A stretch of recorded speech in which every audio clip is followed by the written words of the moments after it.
this time, I'd like to reconvene the regular board meeting. Deanne, will you please call the roll? Hall. Here. Solis. Present. Segura. Here. Pike. Here. Tarantino. Here. Janney. Here. Angelinin. We'll now hold a moment of silence and the Pledge of Allegiance by Mr. Segura.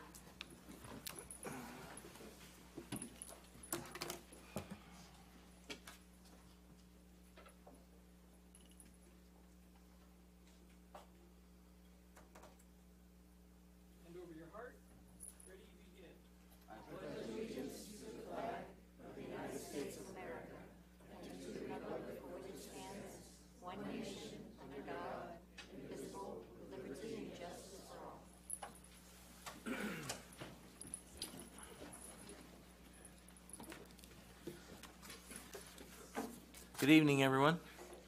The board met in closed session preceding this meeting to discuss the following issues.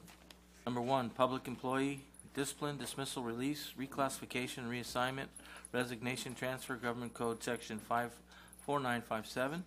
Number two, conference with legal counsel, anticipated litigation, paragraph 2 of subdivision D of Government Code Section 54956.9. Number three, conference with labor negotiator, Government Code Section 54957.6. The board took the following action. Moved by Solis, seconded by Pike, to approve the request for leave of absence for one certified employee with a vote of Hall yes, Pike yes, Segura yes, Solis yes, Tarantino yes.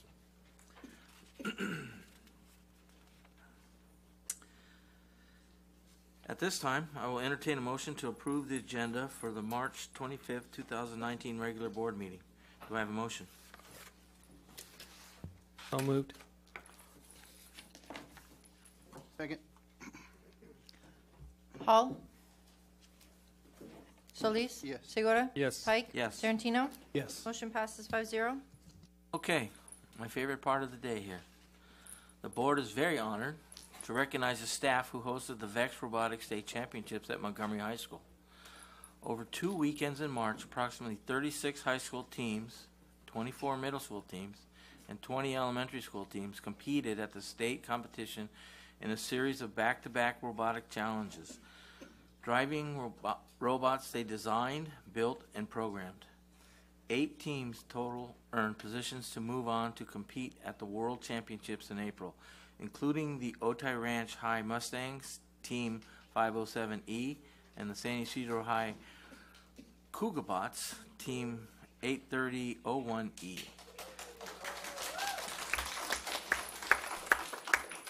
Hosting and coordinating this event was no small task, and we would like to thank and honor the staff who assisted with the setup, technology needs, referees, judges, MC needs, and overall coordination for this spectacular event.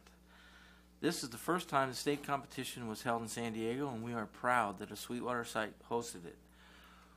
Will all the staff who were involved in hosting the VEX Robotics State Competition please come forward, as well as the 2 winning teams.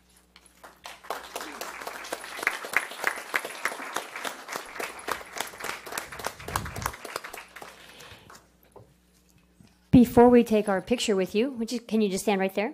Because we're going to have you speak for a second, Mr. Amaro. Okay. But before you do, I would just like to read a letter that I received today from the Robotics. I'm not going to read it, but I'm going to tell you basically what it's about. The Robotics Education and Competition Foundation.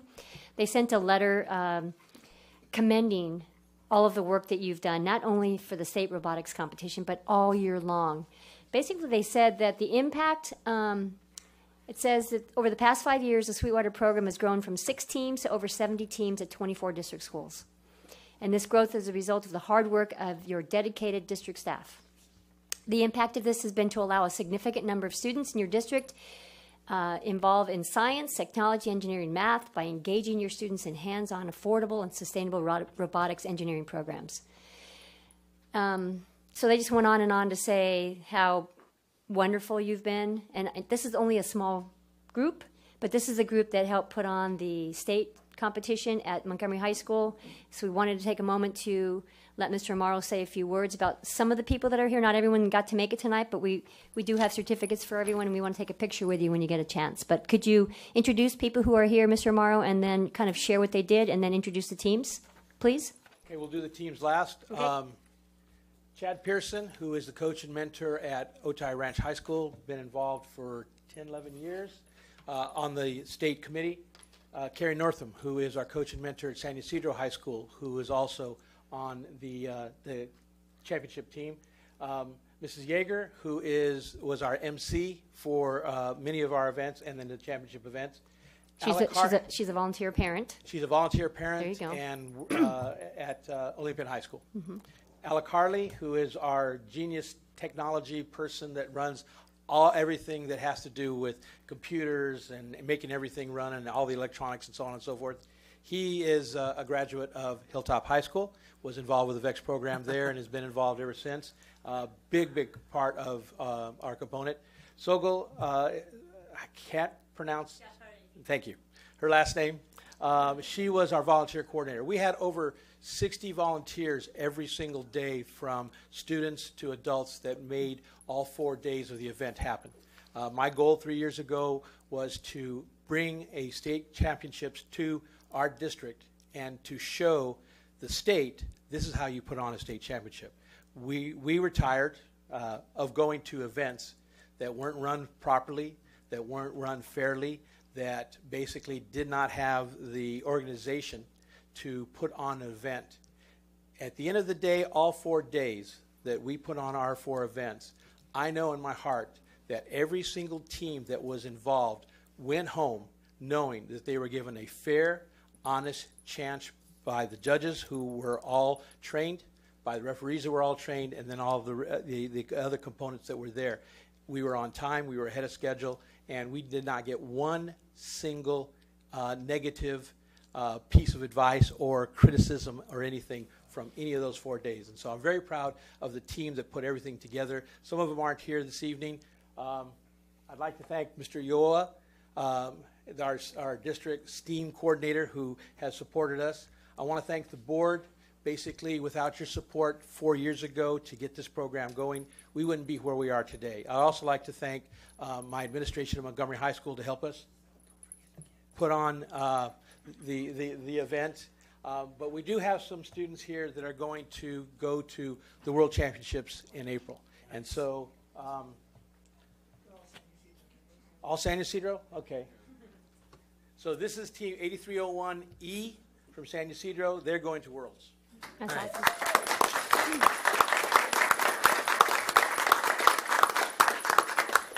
So again, thank you. You're welcome. Just one other announcement we'd like to make. We're very proud of Leo Ulloa, who just defended his dissertation about a week and a half ago. He's now Dr. Ulloa. And his study was around the impact, see if I get this right, Dr. Ulloa, the impact of robotics on students' math scores over time. So is that about right? It's close enough. So congratulations. We're going to take our picture with you. Okay. Here you go.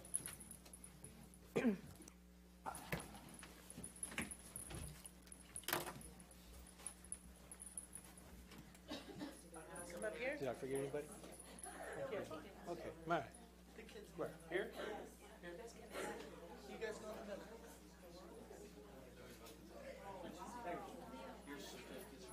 I'll get one. I'll get one. Thank you very much. You are the best. Thank you.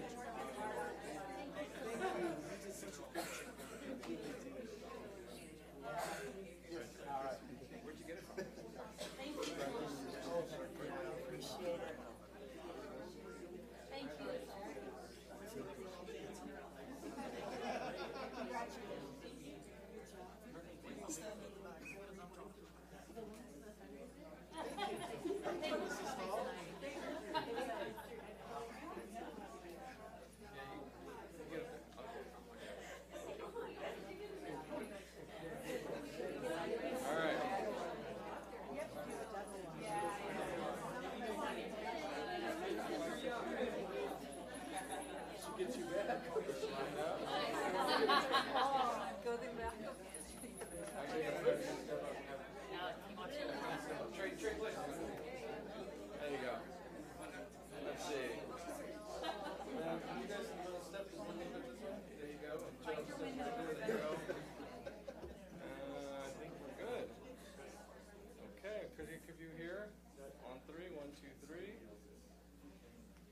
this one.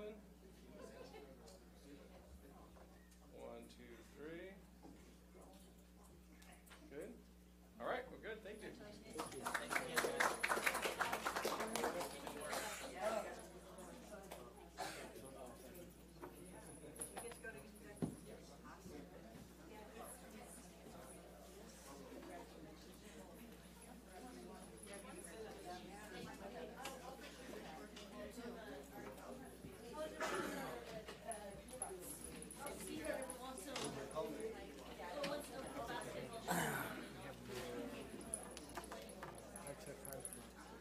You think? Thanks again, Mr. Amaro, and all the robotic program. You guys did an excellent. You really don't have to stay. You're welcome. This is your time. You can make a quick exit if you want. It's up to you. That's why we do these at the beginning of the meeting. There you go. They're on break. Thank you for coming. Thank you. Appreciate you. Good luck.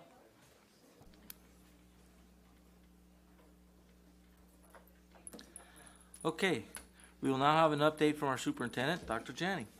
Thank you, President Pike. Welcome, everyone, to our board meeting. I'd like to start off, as usual, to recognize and celebrate the following staff and students. Since the last board meeting, VAPA district-wide performances continued to wow audiences. Last week, I think it was, on March 14th, the district dance concert was held at Eastlake High School, and that was fun. And then the following 2 days, on the 15th and 16th, we had the District Ballet Folklorico concert at San Ysidro High School. And so we will continue to have other concerts, whether it be the orchestra or strings or the digital media showcase. There's just a number of other VAPA events that will be happening. You can just check our district website on the very front page, and it tells you where they are and what they are. I also want to congratulate Cheyenne Thompson. She's an 11th grader at Sioux High.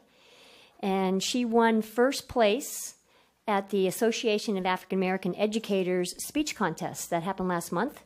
She wrote a speech about Wilma Rudolph, the 3-time Olympic gold medal winner, and she won first place. So congratulations to her.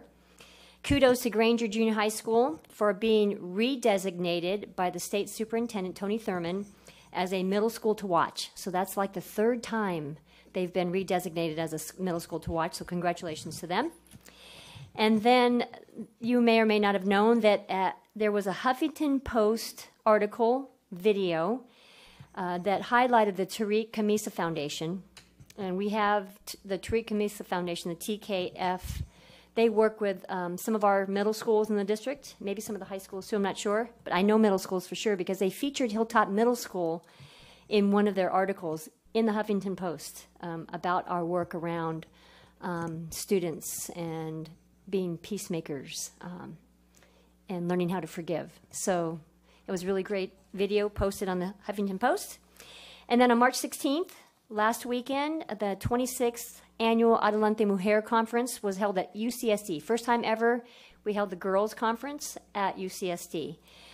This year's Latina of the Year is none other than National City Mayor Alejandra Sotelo Solis. Nice. A Sioux High alum. Yep, we can clap for her. Yeah, that's right.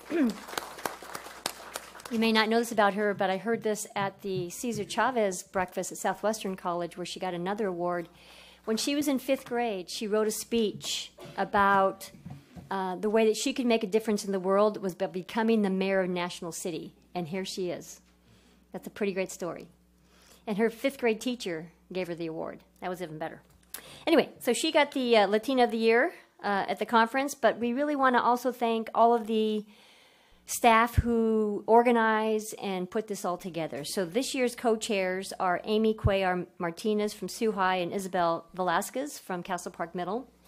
And the other committee members are Aida Barraza Jarrett from Hilltop Middle, Anahi Cuellar from Eastlake Middle, Betsy Jimenez Barrios from Southwest High, Brenda Murguia from San Ysidro, Courtney Quinn from Eastlake Middle, Stephanie Conlin from Otay Ranch, Mabel Hernandez Glithero from the Curriculum Instruction Office, Maggie Casares Padilla from Chula High, Martha Juarez from the Sioux High Foundation, Monica Del Rosario from South West High, Monica LaPalmer from Southwest High, and Monica Cigarroa Sanchez from Chula Vista Middle.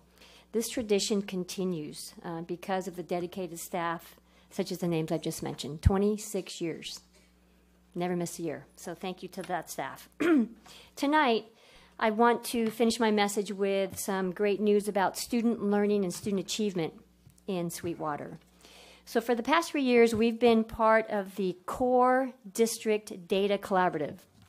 And this collaborative unites 80-plus school districts up and down the state, 3,000 schools, and over 2 million students across California to ensure that innovation and insight that we learn together can impact students throughout the state. We actually work together to create opportunities for educators across urban, suburban, and rural districts, both in person and online, to compare our data and research and get a clearer picture of the strengths and challenges that we have. Some of the collaborative districts up and down the state include Long Beach, Fresno, Garden Grove, San Francisco, Corona Norco, Palm Springs, San Bernardino, Santa Ana, Sacramento City, and Whittier, just to name a few. Like I said, there's over 80 districts. The Core Collaborative, the Core Data Collaborative focuses on school improvement and student improvement through highly productive and meaningful partnerships between the member districts. So the educators in this collaborative, as members of the collaborative, we can access a complete picture of school performance, including information that's not typically collected by or available through the state data. For example, we have district profiles with all the member districts that include not only their locally driven measures of growth, of student growth and academic performance, but also things like middle school indicators, noting students' high school readiness, or chronic absenteeism rates, student social emotional skills, how we can quantify and qualify that, school climate measures, and English learner reclassification rates, as well as the state-driven academic test scores and graduation rates. And so by being able to compare schools' performances on these multiple measures to the performance of similar schools throughout the state, we as educators get a clearer picture of not only our strengths but our challenges in each area. So the Core Data Collaborative is supported by a research partnership with the Policy Analysis for California Education. They're called PACE. And they help to provide real-time, research-based feedback that improves student learning, informs our policy, and provides breakthrough findings about school improvement. In addition to the virtual meetings, the Data Collaborative brings together its members in person twice a year. In fact, we just had a team go a couple of weeks ago so that we can better analyze our performance and outcome data. And the data system itself, with the collaborative, represents a fundamental shift in school accountability. They talk about it being a flashlight and not a hammer. Before, under NCLB, it was like a hammer. What we're trying to do is look at data through the lens of a flashlight. And they have key principles that we abide by. That information as a flashlight can help school communities identify strengths upon which to build and challenges to address, from a narrow focus to a very holistic approach that includes not only the academic but the social, emotional, and culture climate indicators, which is a high priority in our district. And just achievement to achievement, and it's not just about achievement, it's about individual student growth over time. And it's not just about school growth over time, but it's each student's growth over time, which matches our LCAP goals as well. And so the Core Collaborative and EdTrust are recognizing schools across California with these high student academic growth and high impact awards. This is the first time they've been doing it. They've been in existence for a number of years, but now with SBAC about in its 4th year of looking at scores. The Core's 2019 Academic Growth Awards honor schools having the greatest impact on student achievement. And at schools with a high academic growth, students consistently make academic gains faster than similar students at similar schools. So again, it's not just about school to school, it's about student to student. These awards are unique because they recognize the acceleration of student achievement by accounting for how much each individual student learns over time, rather than just comparing test scores from year to year. And so high academic growth is a reflection of school effectiveness. And growth in this manner considers improvement in scores for each student. Even if an individual student has not yet reached academic standards set by the state, it still acknowledges student growth over time. So the growth is calculated by measuring the progress of the same set of students from one year to the next. The mathematical model that's used to calculate the academic growth compares student test scores while taking into account their unique circumstances, like demographic factors, to give them a more accurate reading.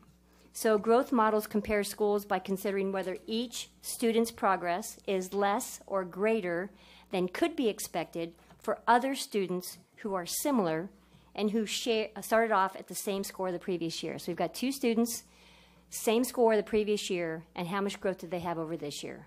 And those schools with those individual student scores, growth over time, are now considered the high impact schools.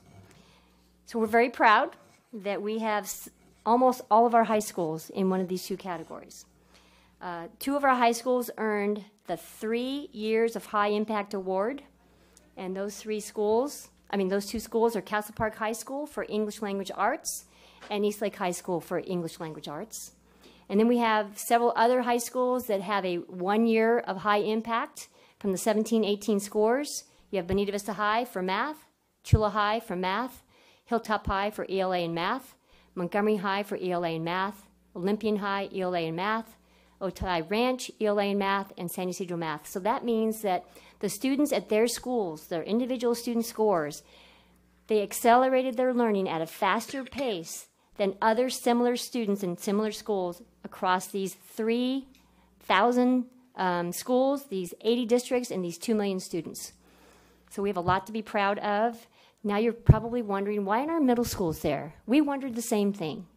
And so they're looking at, because we think we have a couple of middle schools that should be up here on this list. And so once we get that confirmed, we'll announce that as well. So congratulations to the staff at these schools, and thank you for ensuring that each student is learning in Sweetwater. So thank you very much. That's it. Okay, thank you, Doctor. Our student board representative, Brenna Pangilinan, is not here tonight.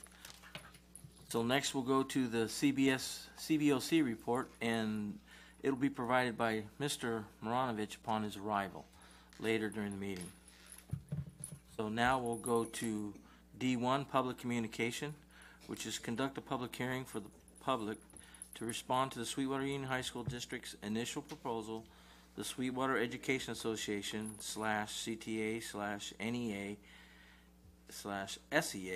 the exclusive representative of the Teachers Bargaining Unit, and approve the initial proposal from the district to the SEA. I will now open the public hearing. Are there any questions? Are there any speakers? Excuse me. Yes, Kathleen Cheers.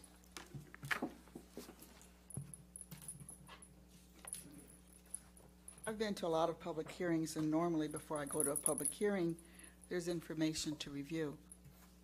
There is no information here, none at all. So, to me, this is basically smoke and mirrors. It's not transparency. What if your bank asked you to share your opinions on changes that they were going to make, but they failed to educate you on the specifics? How would you feel? We were told the deficit would not affect the students. Yet when you go to the attachment and you look at Article 7, class size. Now, undoubtedly, with the deficit, you're not going to be lowering the class size. So what you're going to be asking our educators to do is to take on more students. What you're going to be asking our students to do is to learn in larger size classrooms. So that is having an effect on our students. Article 18, any positive change in the health and welfare benefits are going to be gained through the December and June early retirements. I think I mentioned that at a previous board meeting. That was my career. was a smart move, but that's where the changes and the benefits financially are going to come. Article 37, SPED. When are we going to be told what these SPED changes are? Rumors abound. Rumors abound.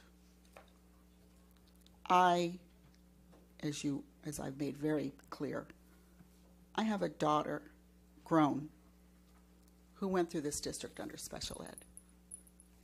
Fran Brinkman, one of the wonderful educators, still sends her birthday cards and Christmas cards, still calls her from time to time. She was just a reflection of the educators you have in this district. I have a granddaughter that recently graduated from this district. She had attention deficit disorder. Great program. We had issues, but we were able to resolve them. So please understand, any changes you attempt to make for SPED, with SPED, I'm going to be right here, challenging them, because these kids deserve the best. And if there's any intention putting SPED kids into regular classrooms, Miss Cheers is not going to be the sweet little old lady you've come to know her to be. Thank you. Thank you. No further speakers? Okay. If there are no further speakers, I'm going to close the public hearing. Do I have a motion to approve D1?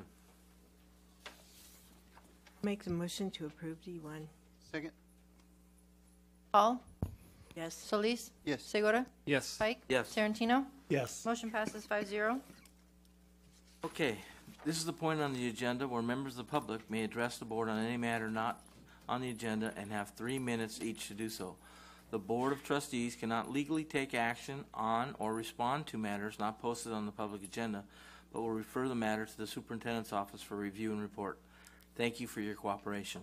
Julie Walker?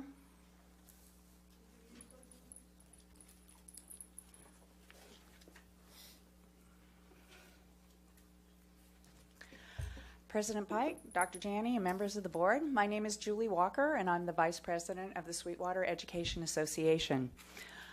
This week, we received a couple of emails from Dr. Fulcher, and he was announcing on April 9th, the second day we're back, the Special Services Department will host an informal series of meetings to discuss and answer questions about the future of special ed in our district. These afternoon meetings, titled Cookies with Carrie, will offer district staff an opportunity to become reacquainted with the Special Services District Office Support Team. Carrie Rhea, the new Special Services Director, will provide department updates and highlights, and participating staff will have a chance to share their ideas about special education services, ask any burning questions, and discuss the vision for special education supports in the Sweetwater Union High School District. All district staff are encouraged and invited to attend. Hope to see you there. I am here to express my concern about the proposed schedule of the Cookies with Carrie on Tuesday, April 9th. The schedule will be 4 back-to-back 1-hour meetings at the Special Services Conference Room. When the first notice of this time to hear the explanation of the proposed changes to the fundamentals program at all sites was sent by Dr. Felcher, I assumed that the time and space allotted would be sufficient for the unit members to ask questions they have about rumors that have been compounded since the site psychologists started sharing the PowerPoint provided by Special Services. There are over 1,800 certificated non-management staff in the Sweetwater School District. 1-hour sessions do not allow the opportunity for all to be heard. The site that is proposed is small, and logistically getting one group out and another group in will be problematic. How will the question and answer portion be handled? What if the questions aren't answered? Does a member stay into the next session, taking the opportunity away from another member? Why begin at 2 p.m. in the afternoon? How many teachers are able to leave their site at that time to attend? Will the presentation and all 4 1-hour meetings be live streamed so that members unable to attend can be present or watch at their leisure? What about those of us who have conflicting schedules on that day and are unable to attend? How will we have input? The changes that are being proposed are directly affecting the teachers in the classroom and a 1-hour Q&A will not give us enough time to have all of the questions and concerns answered, and will definitely not give those participating any real input into what is proposed. I encourage the superintendent to have a discussion with Dr. Fulcher and Ms. Rea to ensure that these concerns are considered, or this forum will end up being crumbs with Carrie. Thank you. Thank you. Carla Hammonds.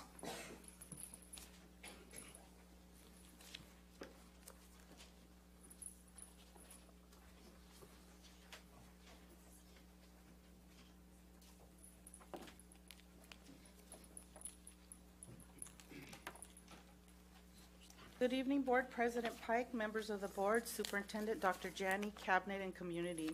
My name is Carla Hammonds, Registrar at Montgomery Middle and Union Steward for Chapter 471. Standing with me are a few of our district registrars.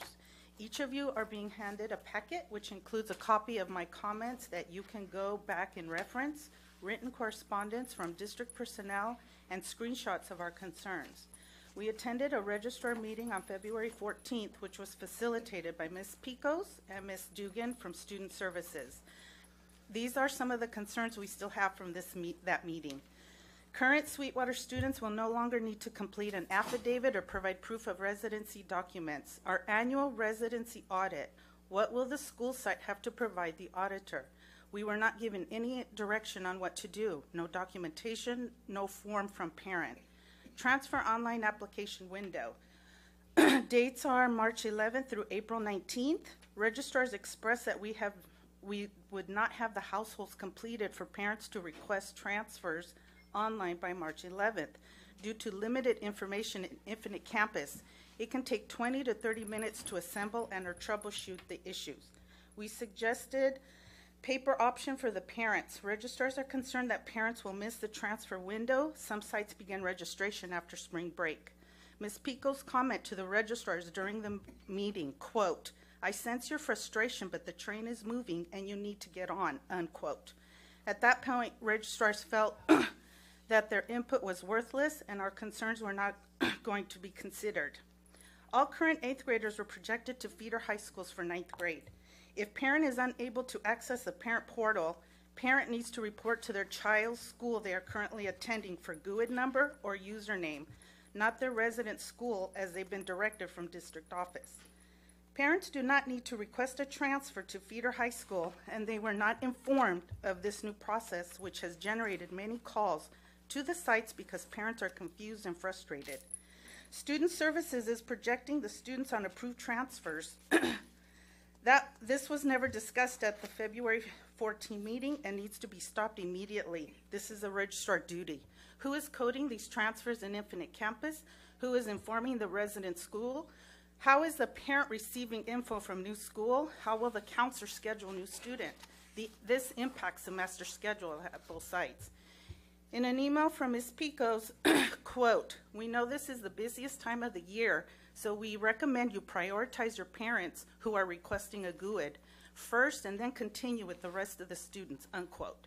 Principals were unaware of this email, and registrars took this as a directive from Ms. Picos. Why weren't our supervisors CC'd on this email? Ms. Picos is not aware of the priorities at each site. In closing, registrars do not have an issue with Sweetwater making changes or adding a new process. Our concerns are the parents and the stakeholders are not aware of the changes that are being implemented.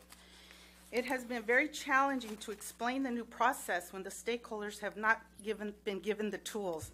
How are we expected to help the parents? Please feel free to contact us if you have any additional questions regarding these concerns. Thank you for your time. Thank you. Zoe Hernandez. Good evening, Board President Pike, members of the board, Superintendent Dr. Janney, Cabinet, and Community. My name is Zoe Hernandez, Registrar at Castle Park High School. On March 14th, Carla and I attended a Chapter 471 communications meeting with Scott Hendries and Tom Winters. Ms. Picos and Ms. Dugan were invited to the meeting but did not attend to address our concerns. Our concerns, parent portal access and parents unable to access their portal accounts for student transfers. Here are the following issues. Parents have an SUHSD adult school ID number because they are or were students in the adult school. Infinite Campus, a student cannot be a parent for another student. Partial information was uploaded from the feeder file, incoming 7th and 9th grade from feeder districts. Student is listed in the system with an address, but no parents. Parents are not in the household, do not have a start date, are not listed as parents, and because they are not coded correctly, they do not have portal access. Registrars must troubleshoot the issue, correct the household information, link the student to the parent in order for the parent to have access to submit a transfer. Some sites may be closed during spring break. Who's going to troubleshoot and fix the households? Carla and I offered to meet with staff from Student Services to help address parents' questions and explain how to use the GUID and username spreadsheet. As registrars receive calls from parents who we are unable to assist, we are directing them to the corresponding departments and asking parents to call us back with any information that they are given. Unfortunately, that is how sites are acquiring information. We want to thank Tom Winters for addressing 2 items on our list of concerns. In addition, we have just learned of another issue that affects residency, graduation, awards nights, and welcome back packets for the 1920 school year.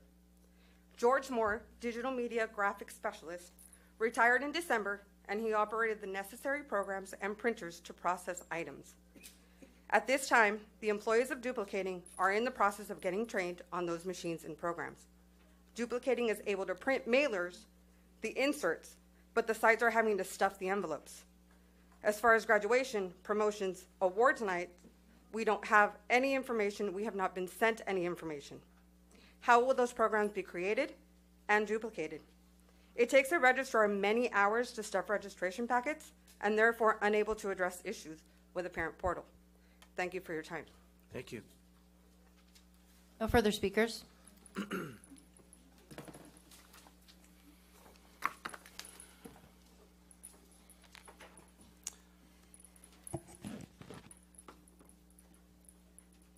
Okay. Let's do the formation and approval of the consent agenda. Deanne, will you please read the items being pulled from the agenda?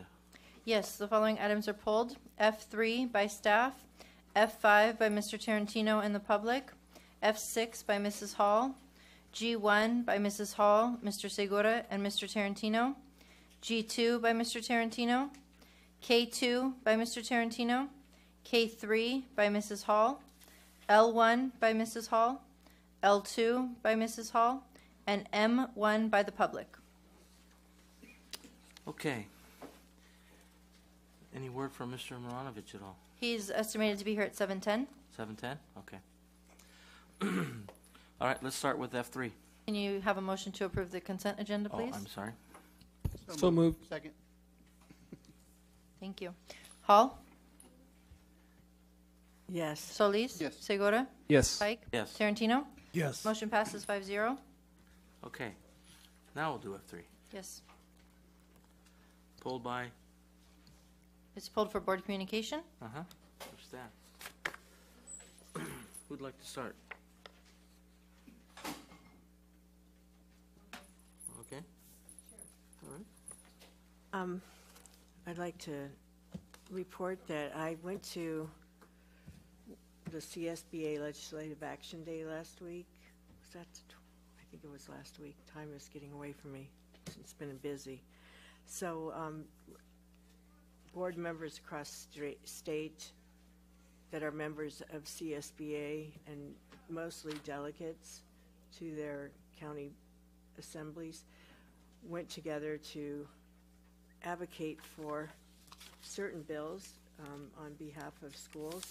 So the bills that we were, the key legislation that we spoke to our legislators about were, that I'd like to also kind of reiterate, was AB 39, which is Maritsuchi's education finance bill that will normalize the local control funding formula with an aspirational goal of the national average and per pupil funding, so raise the base funding to be more in line with the national average. Right now we're at about number 44, depending on what study you look at. We're well below the, we're in the lowest percentile of funding per student in the nation. And then another one that was key that we were talking about, the group I was with, was AB 428, which addresses special education funding, and we were asking legislators to support that as it was written. One of the ones that was key and had some talk, it really talks about the appropriation for the K-12 CTE program. Of course, I spoke on that one because I think it affects our district more than some of the other ones in the South Bay here. And the other one was, there were 3 other bills that we talked to, but those specifically I think are very important for the future of our educational system. So we advocated for that, and that was good. It was a long day, but well spent. And then I'd like to thank also Principal Julissa Garcia, Vice Principal or Assistant Principals Garnica Mendoza and Easter Finley, and teachers Mr. David Oliveira and Miss Ana Avila at Southwest Middle. I went there Friday, and I visited the classrooms where they had the students. It was a STEM day, and they all work on the same similar puzzles in groups, so it was really engaging to watch the students working together and helping each other, but as they learned to unlock some master locks through the math puzzles that they had, and it was really good. They were, I think they were showing how well they can work together to figure out things and do it in a way that was really controlled by the students. So that was encouraging. The teachers were just there to kind of facilitate and help. It was a special day because they were having fun while they were learning. And these were 2 classrooms that really had kids that were in the more challenging, I think, group.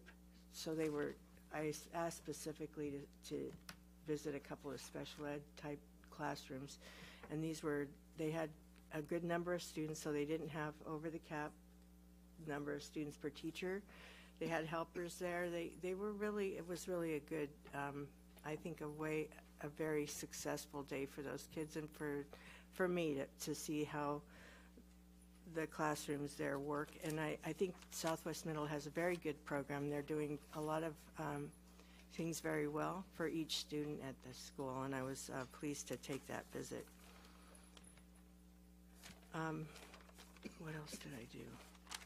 I can't even think about. I visited several legislators this past week with another group, and I kept speaking about the things that concern us and asking for considerations of the bills that would help us. So that was another successful week for us to advocate on behalf of our school district. Thank you. Thank you. Mr. Solis. Thank you, Mr. Pike. Yes, I too was at that CSBA legislative meeting, and it was great with our other districts from the South Bay. And also wanted to invite you guys to the State of the City address for National City's Mayor, Alejandra Solis. Yeah, she is my wife. She it's going to be her 100th day in office, and she wants to share her vision for National City and what she's done. And when we first started dating, she did tell me that she wanted to be mayor of National City. I grew up in LA, so I knew I was going to be in San Diego the rest of my life. So she's great. So I just wanted to invite you. There's going to be food at 6, and then everything will start by 6:30. Everybody's welcome. Thank you. Mr. Segura. Yes, so I was able to attend the La Manitas Chavista Cesar Chavez celebration breakfast, and where there's a number of students from, I believe, elementary to high school in the clubs around the county that are trained in leadership and obviously speech. They gave very passionate and very well articulated speeches on their histories, and it was really cool to see. And Castle Park Middle is one of those, has a club, so it's really good to make they're leaders of their schools and eventually become leaders of our community. I also attended the Southwestern College Cesar Chavez breakfast where the students were awarded a number of scholarships. They had a real good speaker and was engaging, and I saw Dr. Janney and Mr. Tarantino there as well, and others, so I was glad to see that. Got into a couple high schools, saw my daughter play softball. She plays softball at Castle Park. Had a game there. It was fun. They won. And then I look forward to seeing, I've missed my son playing at Hilltop. He's playing lacrosse. So I've missed his games because I've been here, but I think we have one on a Wednesday that I'm going to be able to go see him play. So he's fallen in love with the sport, and I'm happy to see that. And that's the end of my report. Thank you. Thank you. Mr. Tarantino.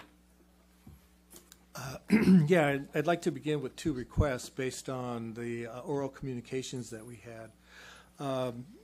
At the meetings such as was described by Ms. Walker, if the board could be apprised of those meetings so that we could, if our schedules permit, that we could attend.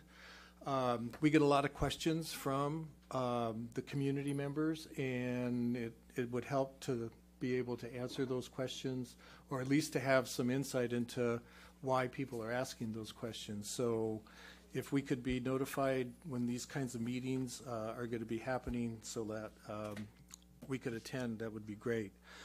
In terms of the registrars, and I don't know, this is from an outsider looking in, it seems that every time there's something that has to deal with registrars, it's done in a vacuum.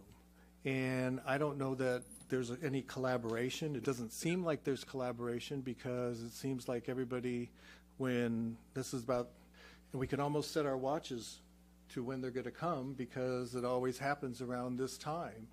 And I don't understand why, if changes are being made, why aren't the stakeholders, the people on the front lines, being incorporated in the decision making, or at least to provide some insight. So if we could have some further information on what's happening with the new process in terms of the transfers online. On the surface, it looks like it would be easier, but it sounds like from the actual people who are doing the work that there's some things that are not going to be conducive to what they already have to do. And then I'm not clear about the affidavits. So if we could just have some more insight into what the concerns of the registrars are, that would be helpful. I'd like to echo Dr. Janney's congratulations and thanks to the people who assisted with the Adelante Mujer conference. It was the first time that it was held at UCSD, and in talking to the parents and the students who attended, I think this was a real boost for that conference, because for many of them it was the first time that they were on a college campus. And of all the campuses, you know, UCSD is right there by the ocean. It has a lot of trees. It has the Dr. Seuss library. So I think they really got an indoctrination and an orientation to what college life could be like. And I think that that's great. And I hope that they continue to have those conferences off-site. I had the opportunity to attend the Alta Vista Academy Multicultural Fair. And again, thanks to Principal Murphy and his staff for putting this third annual event on. It's one of those things where it's an entire school project, and the students in various classrooms get together and they highlight a different cultural aspect. And there were displays and foods that represented things like the history and culture of Mexico, the history and culture of France, how hip-hop got started, gaming, and addressing the stereotypes of students who are gamers, and Scotland, and a bunch of other interesting things. I was a little disappointed that they didn't have a dance-off, because I've been practicing all year. But unfortunately, time ran out, and so I was left standing there by myself. But, you know, never hurts. I'm ready for next year, and I won't have to do much prep. The last thing that I had the opportunity to attend, and I'd like to thank, first of all, Dr. Fulcher, because it's his department under which this event is happening, and that's Teen Court. I learned an awful lot. First of all, I didn't know that Teen Court was offered as a diversion to students who had been arrested for transgressions on campus. And this was an opportunity for them to attend Teen Court and clear their record, so to speak. And it was very impressive. It's very formal. We had, I'd like to thank Steve Lutbeg and Pan Nguyen, who were from our district, who were facilitating. There was an official, there was a lawyer who served as the judge. In fact, he went in the bathroom, and I thought he was going to come out like Superman, but he came out with a judge robe, and it was very formal. You have to take oaths that, you know, you're going to have confidentiality. And again, it's based on the restorative practices, and it was very impressive, very impressive. And the students do the deliberation, they do the questioning. If you have an opportunity, I'd say go and see it, because it's worth the time. And of course, it was raining that day, and so it started a little bit later, but it was very impressive. So thank you, Dr. Fulcher, for bringing that to our district. I understand it's a pilot project, and so we're trying to get funding, from what I understand, from the state, maybe. Yes, it is a pilot. Our expectation is that it continue for the foreseeable future, and we're always trying to secure additional funds. Yeah, and this is in addition to the teen courts that are on campuses. So anyway, it was a great experience, and again, I'm glad that we're offering this to students to give them another chance, so that they don't start their adult life with criminal record. So thank you. That's all I have, President Pike. Thank you, Mr. Tarantino. Okay, let's move on to F5, pulled by the public, and Mr. Tarantino. Yes, I have two speakers. Julie Walker.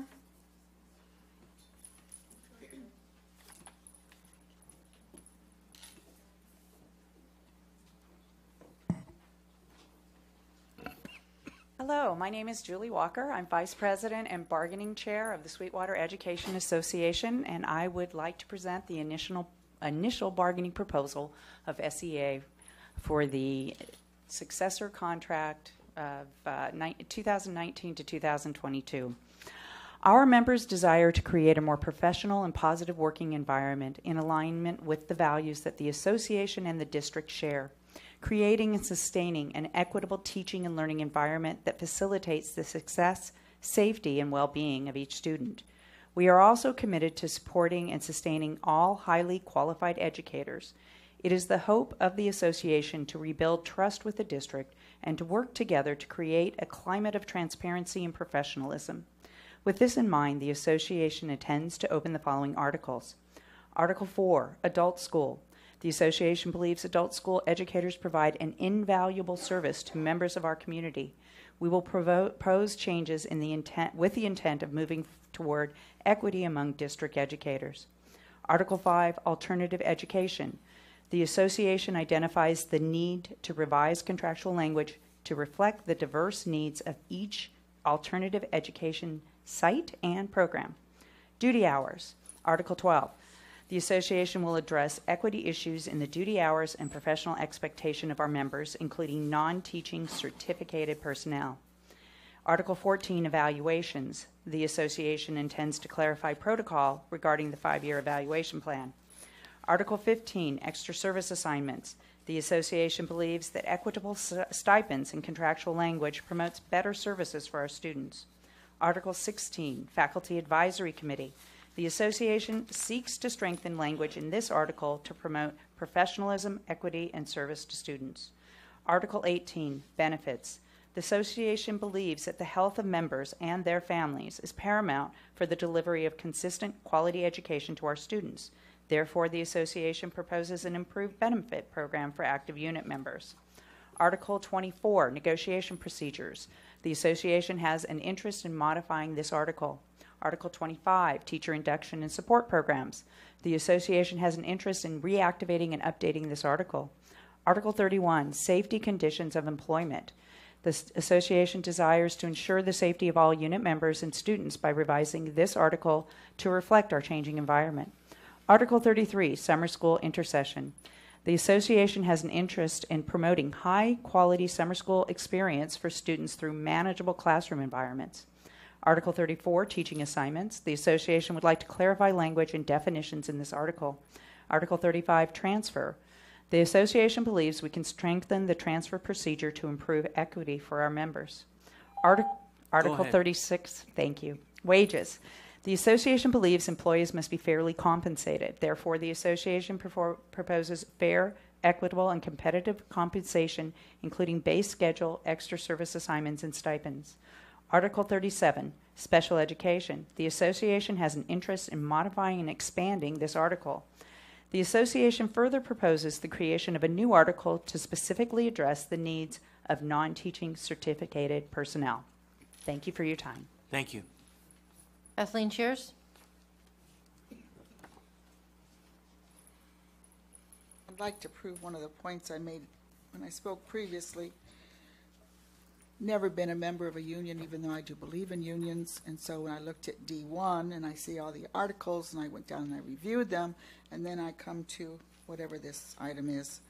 And then the articles are different, that some that were on the first one, not on this one, some that are, you know what I'm saying. So case in point, you want us to speak on something we have no knowledge of. There should be something attached when you ask for a public hearing.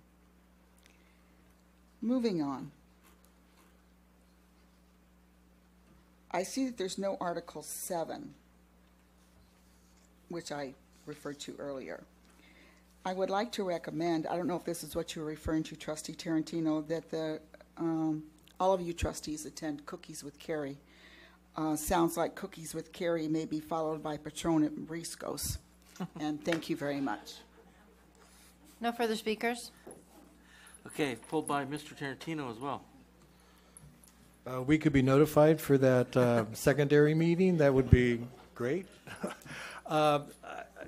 Through the chair, if we could have some explanation as to what the sunsetting process is and the purpose of it, and is there a reason why they're both conceptual, both ours and the SEAs are both conceptual as opposed to explicit?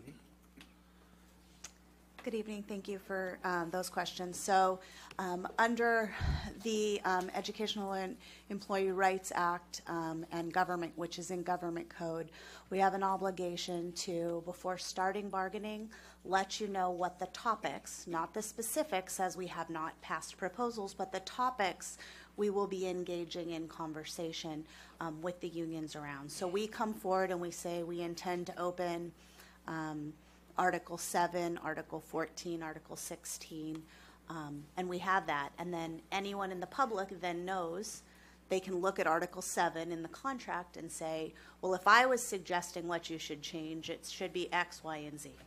But we don't come with full proposals because full proposals are supposed to occur at the bargaining table. When we get to the bargaining table, so you'll see we sunshined our proposals, or in, I believe the next item, we sunshine our proposals. In this, we provide to you what SEA intends to open with us so that you have an idea.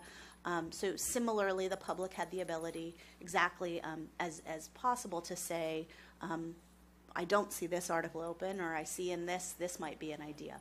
So that is what sunshining is supposed to do. It's supposed to remove the veil to say these are the articles we talk about. Then when we go to the table, if for some reason an article that SEA opened or an article that we opened or we chose not to is on that list. Let me rephrase that. If if there's a new article as part of the discussion that neither of us opened, within 24 hours of us having that conversation at the table, we would post the fact that that proposal came up on the website in a manner similar to how Ms. Vicedo posts an open meeting notice, so that the public knows a topic is being discussed. But again, just like we can't bargain in public, our job is to pass proposals first at the bargaining table.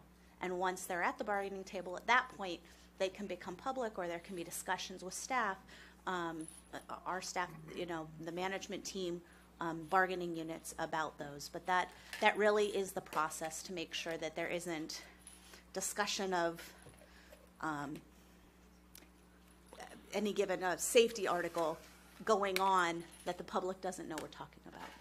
And so there's very explicit procedures on how that needs to be done. Thank you. That helps. Thank you, Jenny. Anybody else have any other questions? So through the chair, to Jennifer. So sometimes I remember seeing items where we were negotiating, and is it true that sometimes you're only allowed to open like a few articles? Could you kind of explain that too? So this is actual successor bargaining with SEA, and so the entirety of the contract is open. So from a sunshining perspective, it would have been appropriate for us to say the district intends to open each and every article, and that would have been a sufficient sunshine. For example, CSEA, I looked at Troy and he's not there. CSEA, because they have a closed contract they just closed their contract. They have what's called reopeners. So the reopeners for them are wages, benefits, and possibly one or two articles. And then similarly, the district could open wages, benefits, and a few articles depending on the year. So we wouldn't have the ability, unless we mutually agreed, to open multiple articles other than just those limited scope. Thank you. Any other questions, concerns? If not, I'll entertain a motion to receive the initial opener proposal of the Sweetwater Union High School District with the Sweetwater Education Association, the exclusive representative of the teaching bargaining unit. Do I have a motion? So moved. Second. Hall? Yes. Solis? Yes. Segura? Yes. Pike? Yes. Tarantino? Yes. Motion passes 5-0. Okay, we'll go to F6 that was pulled by Ms. Hall.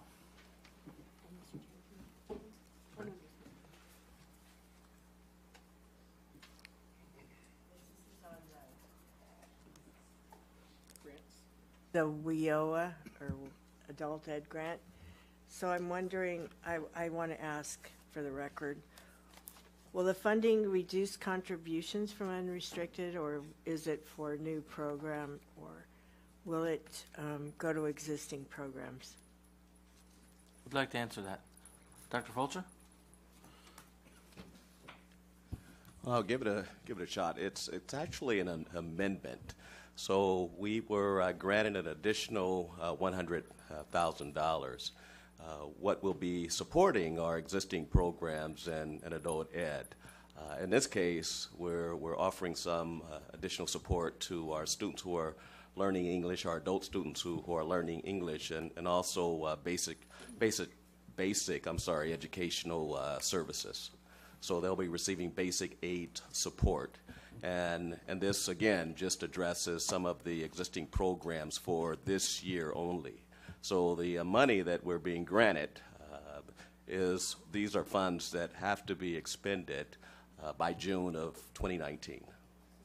Okay. Thank you. That answer your question? Yeah. Anybody else have any other questions? If not, I'll entertain a motion. I'll make a motion to approve item F6. Second. Hall? Yes. Solis? Yes. Segura? Yes. Pike? Yes. Tarantino?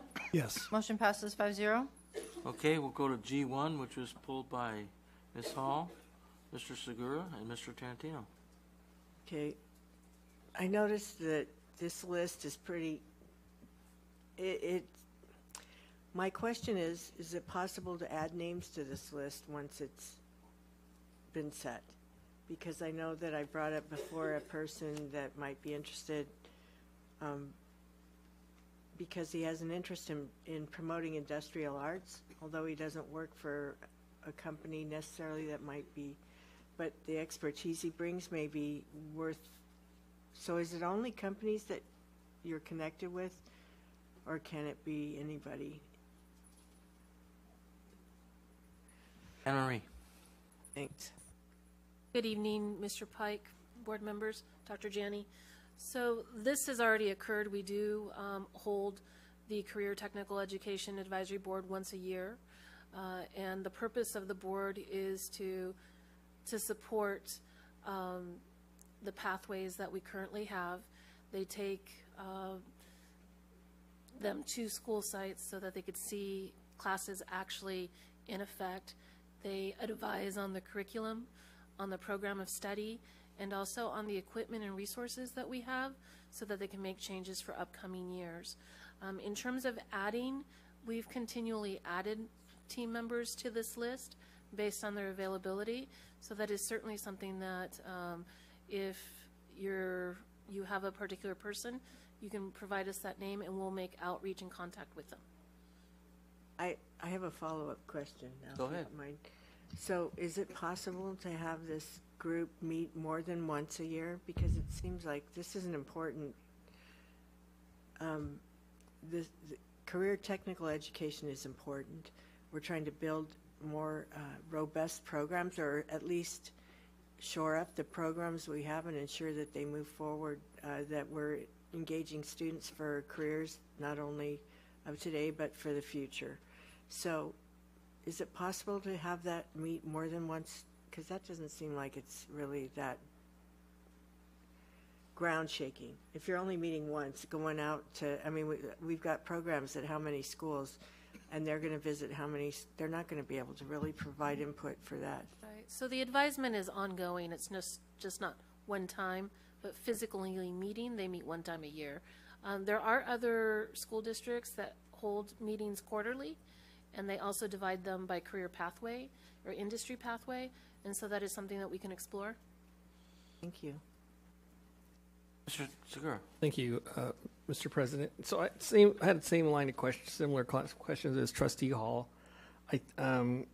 Just to be honest, I think our district is weak in CTE, and when the rest of the country and all the state, all you ever hear is about CTE and expansion. There's money for this, money for that. I think we need to do a better job focusing on that. I'd be happy to help. I think it'd be good for board members that could get involved and help with this. I know people that that I could convince to participate from the San Diego Convention Center. They would, the tourism part, the IATSE, who does the stage and theatrical union. I'm sure that they would, I just anything I could do to help facilitate that. And I know we've received a report from the CTE in the past. I just think we need to have more. We need to be doing more with that, and because I think it's just critical for college. It's and I just a lot of students go to college, and that's great, and some of these students will go to college, and that's great. But there's a lot of other pathways, especially for the the communities that we live in. A lot of the students, they need to go to work as soon as they're done with high school to help their families survive here in our communities, and then maybe go to college later or simultaneously. We just need to provide them not just 4 years or 6 years after getting out of high school with tens of thousands of dollars worth of debt and searching for a job. We just need to do a better job with that, and I definitely would be, willing to help as much as I can while I'm still around here. Thank you. Thank you. Mr. Tarantino. Yeah. To piggyback on both what Trustee Hall and Segura said, it says that we're appointing these members for the 2018-19 school year. Does that mean they're only going to be around for 60 days or until the end of the semester? Or what does that mean? That's the first question. And then do we ever get a report on what they discuss, what they what they outline, what their impressions are. That would be helpful to have a report in terms of when they do meet, what is it that they talked about, what kind of insights did they provide, and things like that. So those are my two questions, President Pike. Can you answer those now? Sure. So to address your first question, this is an approved ratification, so they have already met, so they've been assigned for the entire year. Okay. The second part is they do a thorough report of what was discussed, the recommendations, the advice provided, an evaluation of equipment and experiences that students are receiving.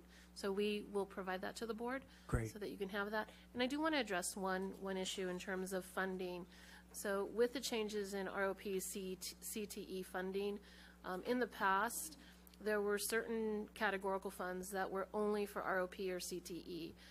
With the change to the local control funding formula, that was up to district's discretion. And the way that California, and I appreciate Ms. Hall talking about the advocacy for specific funding for CTE because it is needed.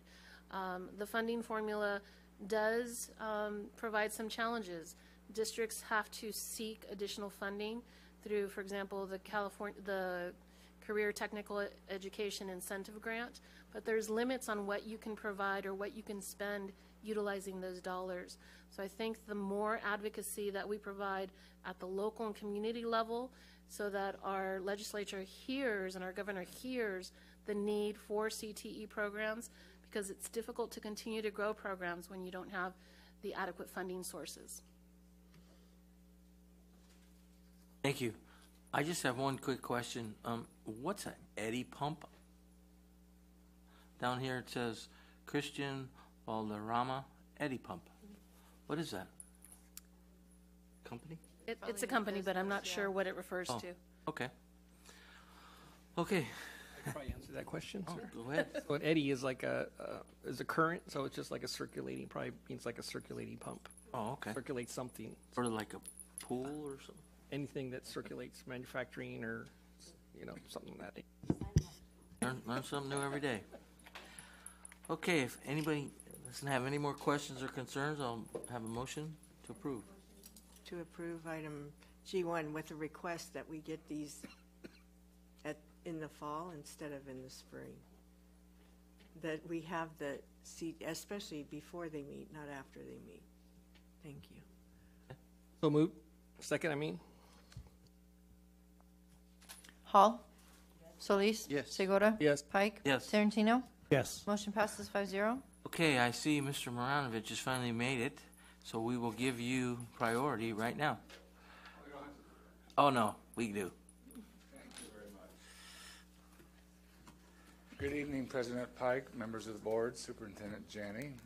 I just came back. Thank you I was at a California League of Bond Oversight. This is what you do when you have nothing better to do. You go, no. I went to the California League of Bond Oversight Committee's annual conference up there. I'll touch just quickly on what happened there. But anyway, as far as the chair report, I just want to just give you just a real high-level observations and kind of talk to you. We talked one meeting where I talked to you like you're sitting at Starbucks as opposed to sitting on the dais. I have some thoughts that I'd like to impart here. One is that what came out of the meeting, and I know it's probably the last thing. It's like going to the dentist, but I think we need to begin the discussion about having a joint meeting between the Bond Oversight Committee and the Board of Trustees. And there are several positions coming up actually for appointment in the next couple months where the terms expire. So maybe, sometime maybe later in the year. I'm just thinking out loud. That would be a good idea. The second thing I wanted to kind of touch a couple things. One is it was a positive meeting, and there was one overlying major positive reason, and that was that Dr. Salkeld reached out to the Bond Oversight Committee and said, what do you think should be in the performance audit scope of work? That was a huge step in the right direction, and I was representing the committee, was the first to not be so happy about it, and I'm flipped. We're happy that you sought our input.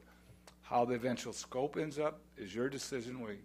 We certainly have been asked to tell the auditor by the next meeting what the Oversight Committee thinks should be in the scope.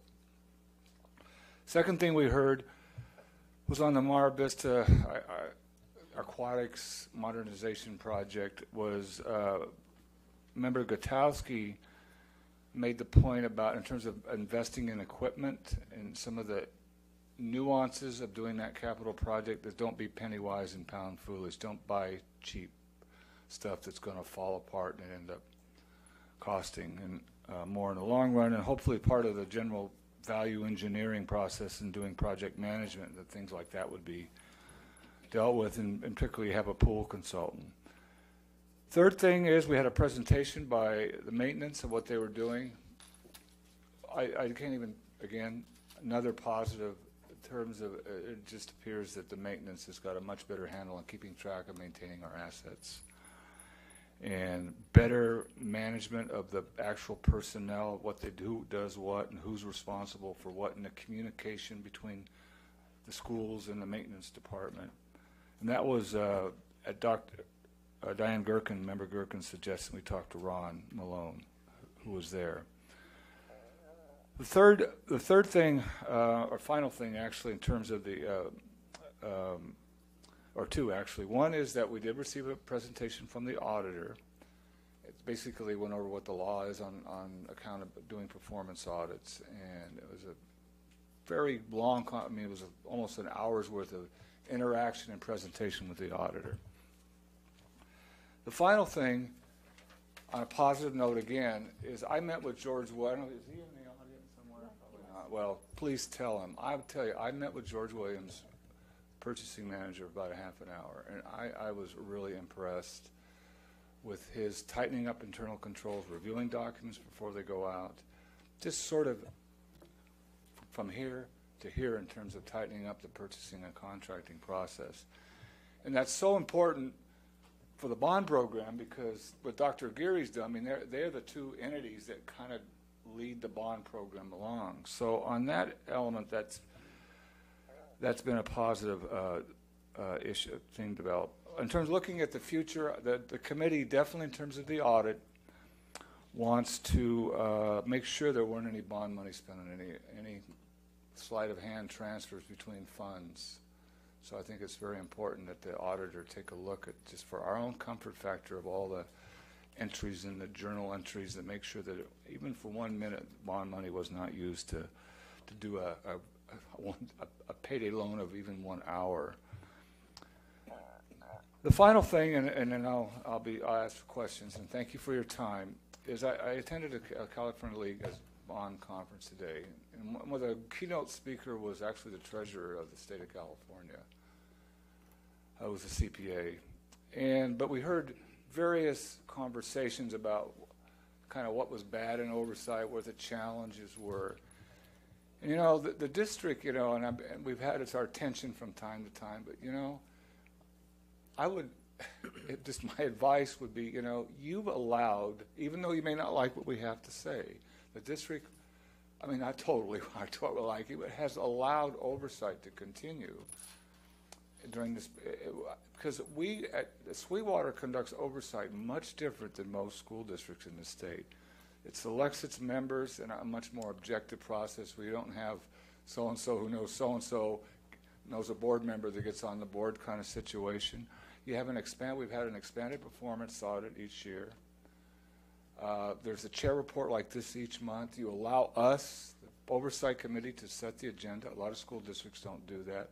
So there are some positive accountability things that the district, even despite the negative things, which there are personal concerns about, but there have been some positive things to occur. And so that's good news. With that, I want to see if you have, thank you for your time. If you have any questions or... Any questions from the board? Mr. Maranovich? Thank you for allowing me to trail. Thank you. And I'm sure Dr. Geary and Mr. Malone have heard what you were talking about with the pool, and they'll be looking into that, that's for sure. Thank you. Okay, so we left off on G2, which was pulled by Mr. Tarantino. Yeah, I had a question about the East Lake High student trip to Los Angeles for dance workshops. I'm noticing that the funding is coming from the Dance Company Trust. And is that, first question, is that the same as their ASB account, or is that the booster, what's it called? School Connected Organization money? And then there's 80 participants and 41 chaperones. And I'm assuming that those chaperones are the parents who are going to go and watch their kids dance, but I could be wrong.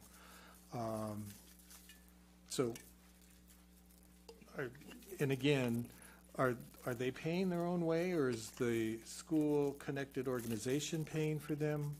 If you could just... Dr. Carver, can you answer those questions, please? I would be able to answer those questions. So this trip, there are a lot of students attending, but it isn't uncommon for many of our VAPA groups, when they travel, to have lots of adults going with them. So the parents are going, they're not really, I guess you could call them chaperones, but they're not really chaperones. They're volunteers. They're working, they're behind-the-scenes costumes, all kinds of things that go on.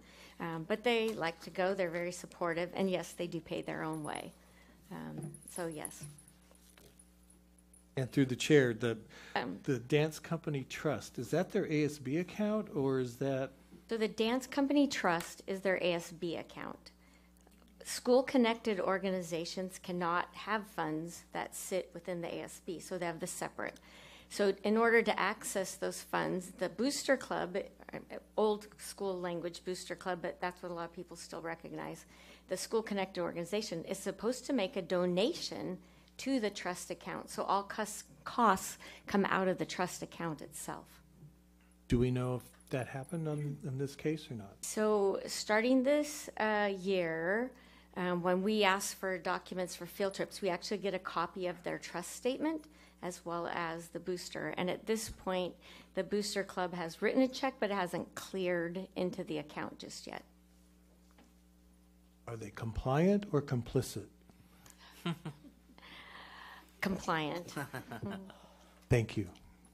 That's all I have, President. Thank you, Dr. Carberry. Anybody else have any other questions? If not, I'll make a motion for G2. Making the motion, or you're asking for a motion? I'm asking for a motion. I'm sorry. Thank you. Thank you for that clarification. Sure. You can make a motion if you want to. No. Thank you. Hall? Yes. Solis? Yes. Segura? Pike? Yes. Tarantino? Yes. Motion passes 5-0. Okay, let's move on to K2, which was also pulled by Mr. Tarantino. Okay. K2. Okay, first question. Will the organizations, this year they were all kind of given a grandfathering in terms of getting their paperwork in and stuff like that. So I guess my question is, will most of the organizations that want to be recognized by the board, will they be putting in their whatever this is called, application at the beginning of the year, so like that they can function right from the get-go, and if they don't, then will they be permitted to have certain activities unless they don't do that? Did you understand what I said? I guess my question is, are all of these going to come to us at the beginning of the year so like that they can start from the first day of school and move forward, or are they going to dribble in like they did this year? Dr. Janney. So I'm going to answer that to the best of my ability. Just like an attorney, that depends. Right? So that depends upon whether it's a year-long school-connected organization like a dance company who does things all year long, or it could be a wrestling school-connected organization that only happens during wrestling season, and so, or maybe a little before. So that depends. However, with that said, our goal this year was to try to help everyone understand the expectations going forward, and so it's been a learning year for everyone, not only school staffs, but the school-connected organizations, some of which I think are sitting in the audience. It's been a challenge. And so, but our goal here is to convene all of the assistant principals of activities and the principals and debrief this year so that we're ready to hit the ground running for July, but probably do some of that work with some of these school-connected organizations in June. So getting ready for that piece. So it depends, but in most cases, most school-connected organizations will be a year-long process, and we want that at the beginning of the year. It will be the principal's responsibility to ensure that there is a school-connected organization on file and approved by the board prior to any activities being conducted on the school campus or with that school-connected organization. Okay, that's helpful. I had another question about Could we interject? So, I'm going to expand on the it depends. But once, under your board policy that you've adopted, the first round, we adopt an application. The second year, an update is provided to the school principal to make a determination of this is did we expend all of our funds like we said we were going to? What's our budget plan? But at that point, you're not reapproving it for a second year. Dr. Janney may bring to you the request to disapprove, for lack of a better term, but it's really a principal looking at the budget for that upcoming year. You've already approved the application, and unless Dr. Janney brings a recommendation for you to disapprove, you're not annually approving the application again. So it'd be more like a renewal. A renewal. Yeah. So how will we know that the things that were left, for lack of a better word, the hanging chads from a lot of the applications this year, how will we know that they've been corrected? So that would be an expectation of your staff. And my point is directly to the logos, because a lot of these organizations used the logos of the school in the names. I guess you can use the names, but the logos of the school. So how will we know that those things are corrected? I think that was the purpose of the debrief that Dr. Janney discussed, is that we would be able to look into where we are and bring back either through a Friday update or otherwise an update to you. But I think the piece for us is that the process isn't that you're having to go through, the SCOs are having to go through a full new approval every year. The process is what their budget is and whether they've complied up to that point. Because Dr. Janney today could bring forward the request to renew or disrecognize, unrecognize something that you've already approved, even though we're in the middle of the school year, because of something that they've done. We have that flexibility built into the board policy, but this was hoping to streamline it, not make it such that it has to come to you every June. Okay. And part of that follow-up is those schools, connected organizations that have some hanging chads, we're following up on. Okay. So that would be the change for the upcoming year. Okay. All right. My second question, through the chair, deals with on the budget. There's an item, staff salaries, $24,540. It's my understanding that the school-connected organizations can't pay for our salaries. So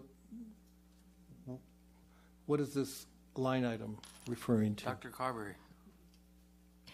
So the school organization is not necessarily paying the salary, but they're raising the funds towards the salary. So under our board policy and the regulations, they make a donation to the district. It goes through the finance office, and then finance does what they need to do, and the employee or the consultant gets paid either through that process, or if they're a district employee, then they get paid through payroll. Okay, and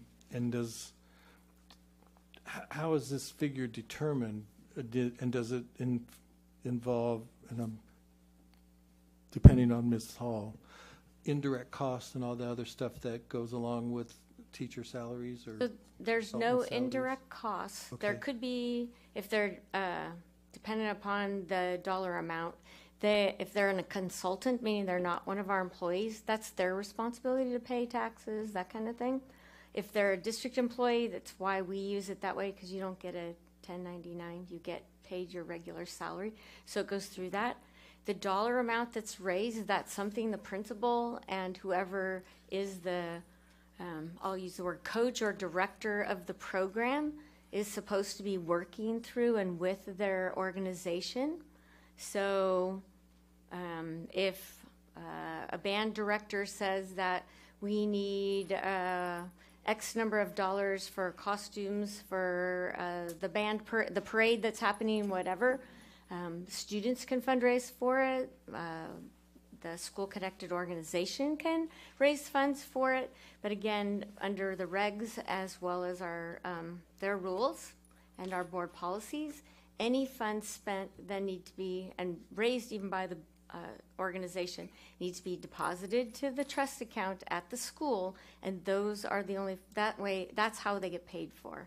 Okay. Booster clubs may not pay direct, and I keep saying that, but that's what people still know. So, but school-connected organization cannot pay people directly, so it has to go through this other process. And one piece that is important, and we are working still on processes, as you've seen for years, you've seen consultant items come forward where a booster club, an SEO, will make a donation to the board for a certain amount. What we've made very clear in the booster club guide is we are not having booster clubs paying for additional stipends. We want to make sure that our stipends, which are absolutely contractually recognized and are of a certain amount, are covered through our process, and that is a key point. We also, as part of some work with the school-connected organizations and at their request, did receive some guidance from FCMAT around things that, as Dr. Carberry says, SCOs have been reticent to make donations to the student trust accounts because there was a lot of things that they felt needed to be paid for that we in the past have said couldn't be paid for. And so we spent a lot of time through internal audit, through finance, through HR, having some conversations with FCMAT around staff costs in particular, not the teacher or the coach and their standard time, but if there are costs that we incur that go above and beyond what normally would be incurred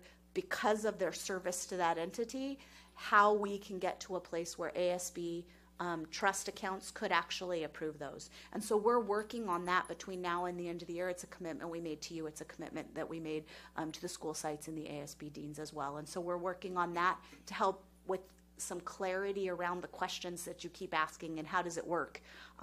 And so that is something we anticipate coming out with, but we recognize it and we're still working on it. Okay, and my last question. Do you have a question, Ms. Hall, on this? Okay. On 9.0 fundraising, there's an item SNAP. That's the organization that helps online fundraising. In looking at other schools that have the SNAP fundraising application, a lot of the students are on that website yelling and saying donate and jumping up and down and cheering and stuff like that. So does that constitute the students fundraising, or is that still part of the parents fundraising? So you know what I'm saying? Yes, because if you've looked at the SNAP things in other schools, it's all the kids who are in that organization or in that program that are soliciting funds. Anything solicited by students is required to go into the ASB trust. So on these SNAP things? Exactly. If they're raised by students, they could do that. If the school-connected organization has their own separate fundraiser, they could do that, and the money goes to them, and then they would donate funds to the trust account.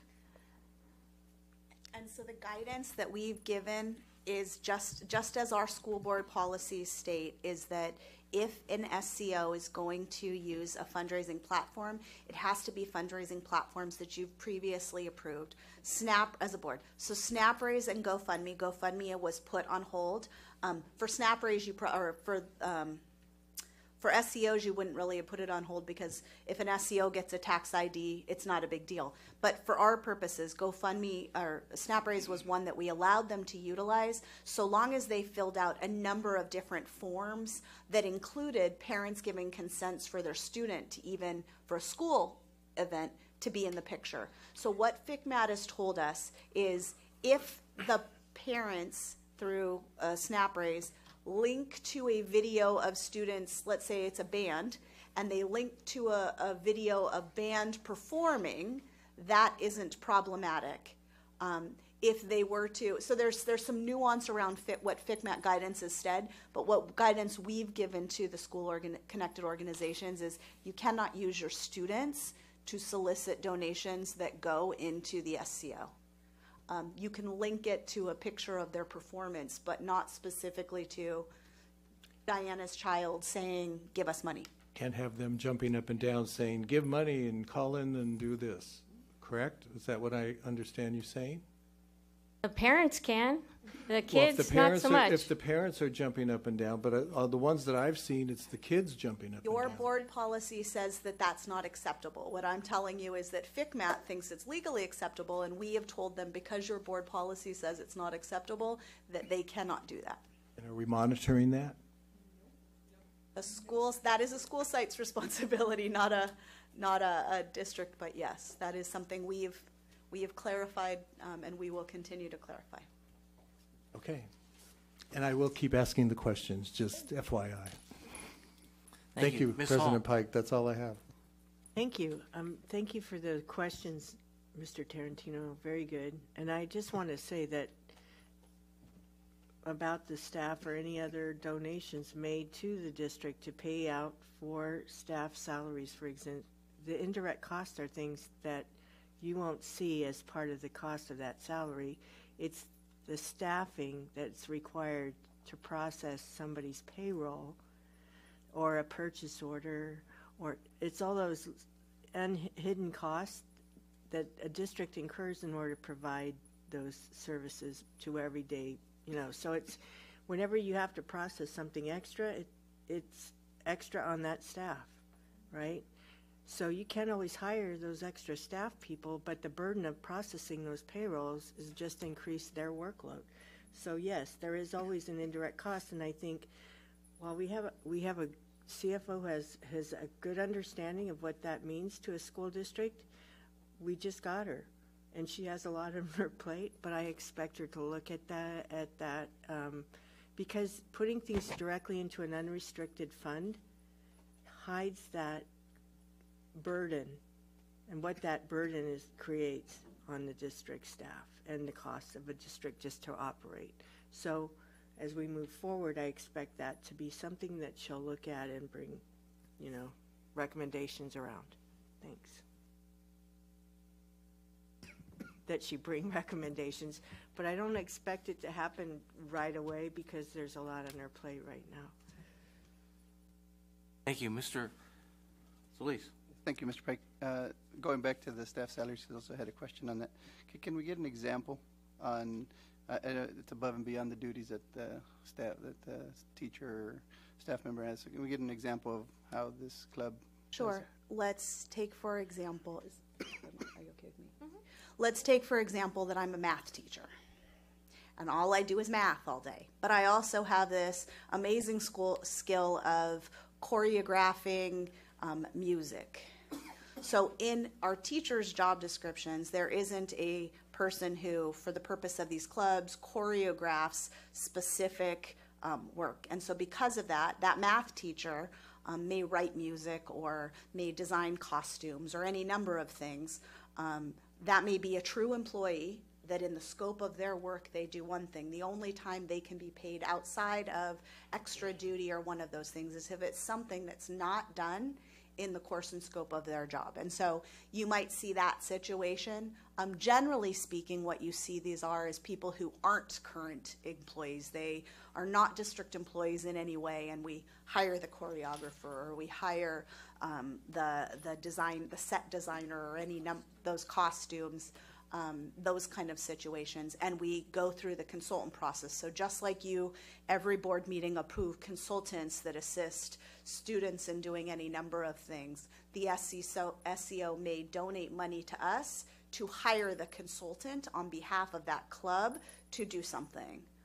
In the past, that has been a situation where there's been guidance that that isn't something that the club could do on their own.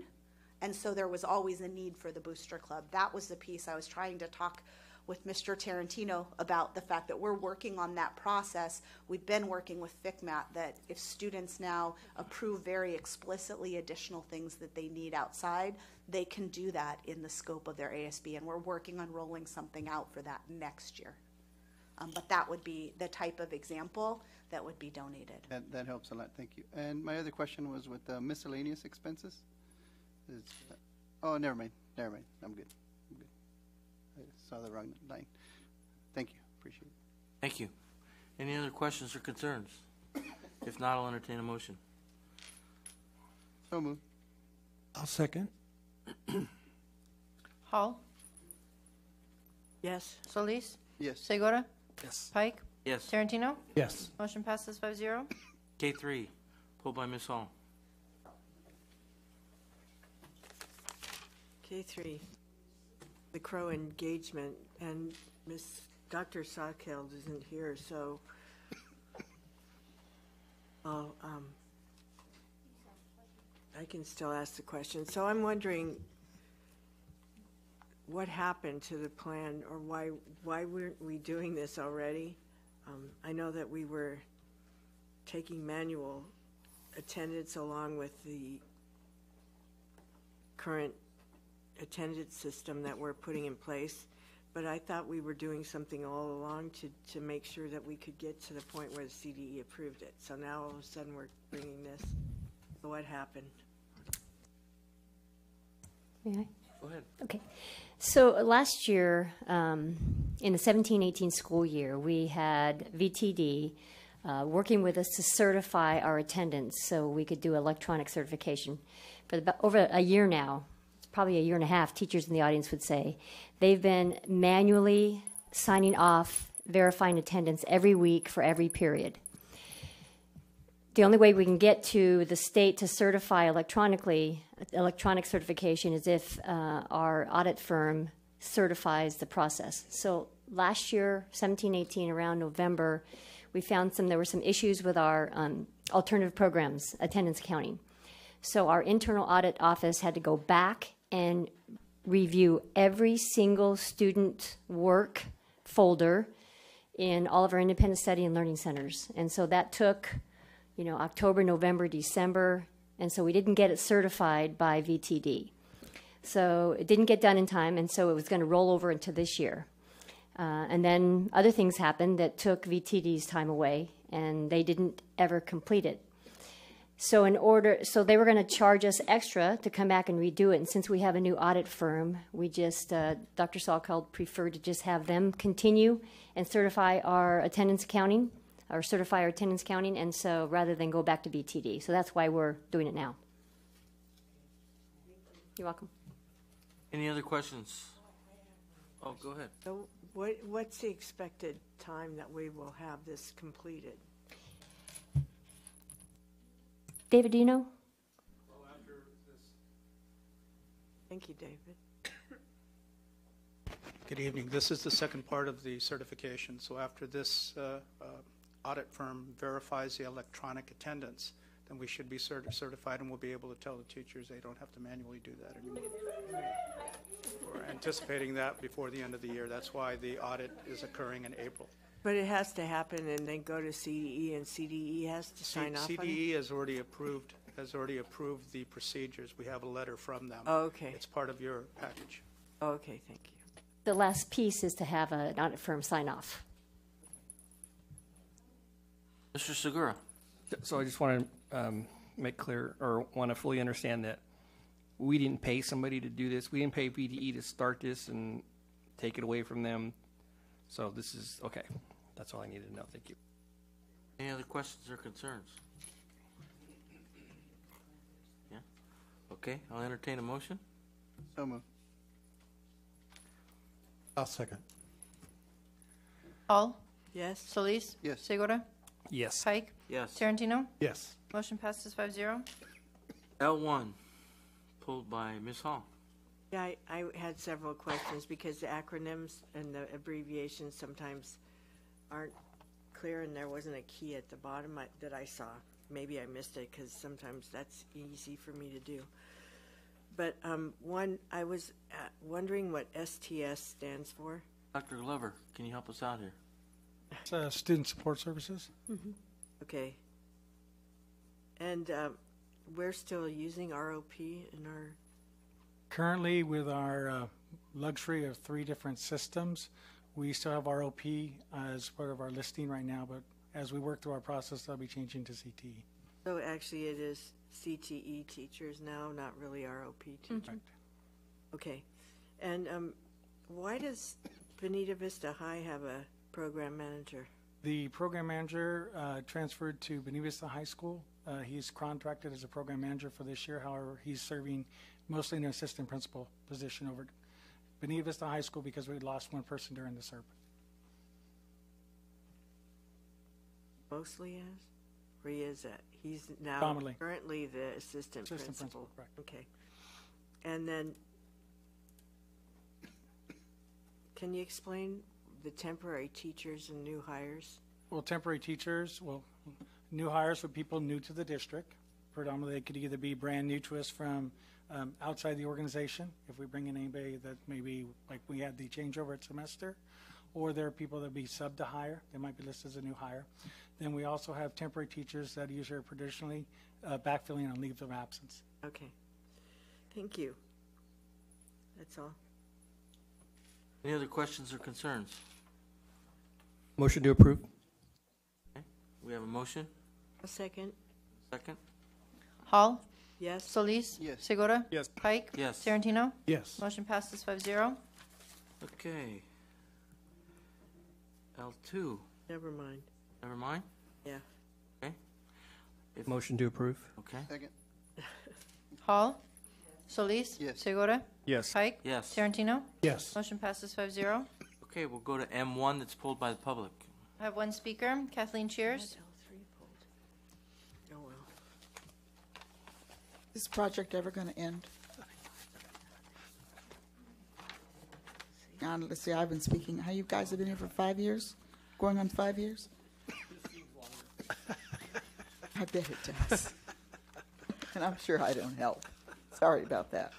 But anyway, with all due respect to Dr. Aguirre and his fantastic staff, it's just this, we're adding on this, we're adding on that, and I understand, this is just me when the person hears me saying this, that there was a bozo in charge of this before, but when we go out and we're going to build something, and Mr. Segura, you can relate to this.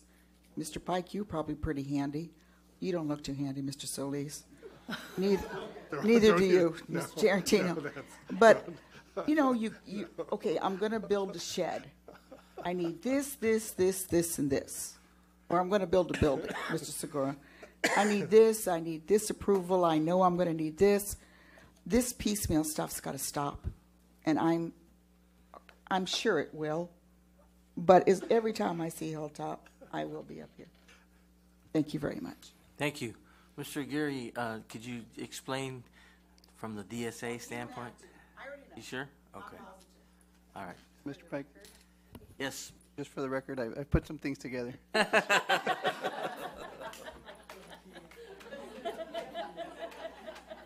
Rebuilt my VWs before, so. Nice. It looks like I'm the only one that, and I take responsibility for that. But I can dance. Yes, thank you, Dr. Jenny. No, my daughter said you can't. She said the way you came dressed was something else, too. I was dressed and prepared to dance. Someone did say I danced like Elaine on Seinfeld. Oh, Nice. That's what that looks like. Okay, if we don't have any other questions or concerns, yes. Dr. Aguirre speak to that? Sure. Go right ahead. Thank you. So He was this ready, is so- a project. I don't know if legacy is the right word, but we're working through it. There's challenges here. I'm not going to sugarcoat them. I think everybody knows about them. This agreement the funding came forward at the January 28th board meeting, so the funding has been approved. We were negotiating with the County Office of Education to make sure we were clear on the deliverables that they were going to provide to us. So we understand this is a project we're trying to drag across the finish line. There will be an end. But this is a requirement from the DSA in order to meet our requirements under Americans with Disabilities Act. So that's why this item is before you. So are we just having one path of travel now that will accommodate all? It'll be inclusionary? Yes, it'll be inclusionary. That's what we're working towards, and the ramp is already installed. This has to do with a parking lot at the bottom of the ramp that was installed. Thank you. Any other questions or concerns? If not, okay. Second? Hall? Yes. Solis? Yes. Segura? Yes. Pike? Yes. Tarantino? Yes. Motion passes 5-0. Okay, if there's no other questions, I will close this meeting. Thank Thank you all you. for coming. Nice job.